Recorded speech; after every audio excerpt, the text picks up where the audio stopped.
How's it going, guys? Welcome to today's video. So in my last video a couple of weeks ago, we were taking out a bit of surplus grass, and we had actually ended up bumping up the meal because we felt grass was a little bit tight. The field we were taking out we had skipped the week before. So we were feeding 4 kilo of concentrate in the milking parlour, and for the week that did exactly what we wanted it to do. The grass wedge boosted up, pre-grazing covers rise a little bit, and things were looking more positive. So we started to drop back the meal. Normally I drop back to 2, but my gut told me just hold at 3 for the moment and see how things go. I was glad of that decision because my next grass walk a week later, things had still got a little bit tight. Growth had dropped a little bit, and I was glad I hadn't gone back with all the way back to 2. You could see a little bit of a dip in the wedge coming, so I decided I'd bump back up to 4 again, and if things held the same, we should be in a comfortable position again going into next week and be able to drop back our meal. But the weather has been quite good. June has felt like we haven't had many very sunny days, but it's been warm, kind of breezy, so quite good drying conditions. We actually haven't, particularly on our farm anyway, we haven't got a lot of rain. There has been rain coming. Some people have probably got plenty of rain, but if you're in a farm like mine that tends to avoid rain during the summer, we didn't get a lot. We got 33 mil of rain during the month of June. Really, we're looking for up at around 80 per month. Off the back of May, that was only about 52 mil. We are getting quite dry. So I haven't done an up-to-date grass walk, but I knew by going around looking at the covers we were going into, I wasn't getting the bounce I was hoping from putting in the extra meal. Things were actually still declining, so I know growth is really starting to get pinched from moisture deficit at this point. Has been rain forecasted this week, and we've probably got a grand total of 3 mils, which isn't much if you're in a deficit of about 50 or 70 mil. So this is what the cows are going to be grazing tomorrow. There is at best 1,000, maybe 1,100 in places. How much can you up the meal in the parlour? We gotta look into another method of slowing down cows. So we gotta look at buffer feeding now at the feed barrier in the collecting yard around milking time. We got 3 options really on our farm that we're going to go for. We can, 1, open the silage pit and start feeding silage. 2, we could, if we don't want to use our silage, we could look at importing other forms of feed. My go-to would be palm kernel. It's very easy to feed at the feed barrier. The third option that I'd go for is zero grazing grass. Now that totally depends on whether I have any grass to zero graze. So this is where the cows were today. They were probably a bit tight on area, but look, conditions are really, obviously conditions are dry. We're hitting quite low covers, utilization is extremely high, residuals are very good, but cows came out a little bit hungry out of this paddock. So the perks of this kind of conditions is great residuals, high utilization. There is high dry matter in the fields, in the grass, when you're in this type of scenario. So often there's a little bit more grass there than it looks like there is, but still we're moving through ground and we need to slow the cows down to give the fields the time to grow the grass. I don't want to open the silage pit. I feel I'm not confident enough that we have the silage stock in place. I would rather keep that for the winter,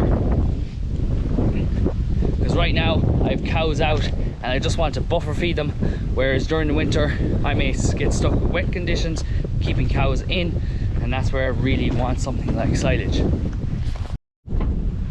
So we have decided to go zero grazing. Luckily the couple of fields that we have reseeded out in the silage block are not as strong. Now the one we're going into, there's parts of it that are quite strong, but we decided we're going zero graze, at least one of them anyway. We'll see how we're getting on. The rest of the second cut silage is due to come in. I was hoping to get it in earlier this week, but the forecast was for rain all week. Unfortunately it's been quite windy and we actually really haven't got rain. It's kind of drizzled here and there, but not much. So this is coming from the field. If you saw in one of my earlier videos that we reseeded first, it had struggled for a long time because it got rain and then it was dry, and reseeds really like regular rain. so a lot of weeds actually after coming in it.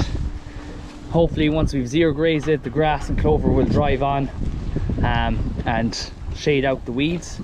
But some nice grass and clover in there now. It is kind of heavy in places.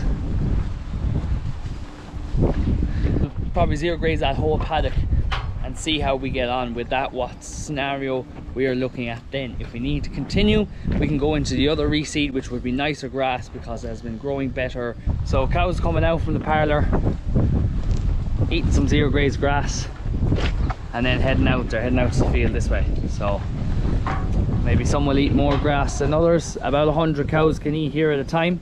So I usually find if I'm just buffer feeding maybe 2 kilos or so, 2 to 3 kilos, I can get away with just buffer feeding here.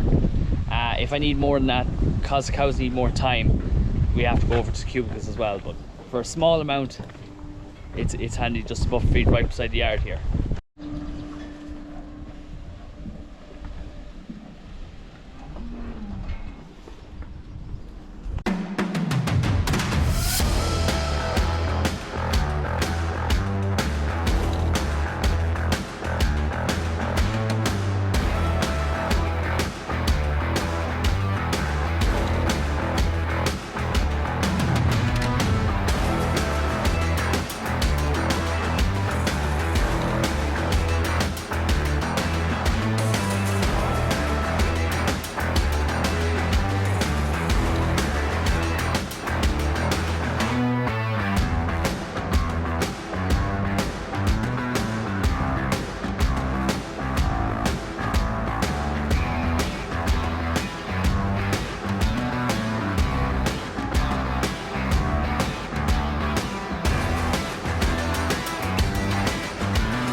Right, so we're a few days into the zero grazing.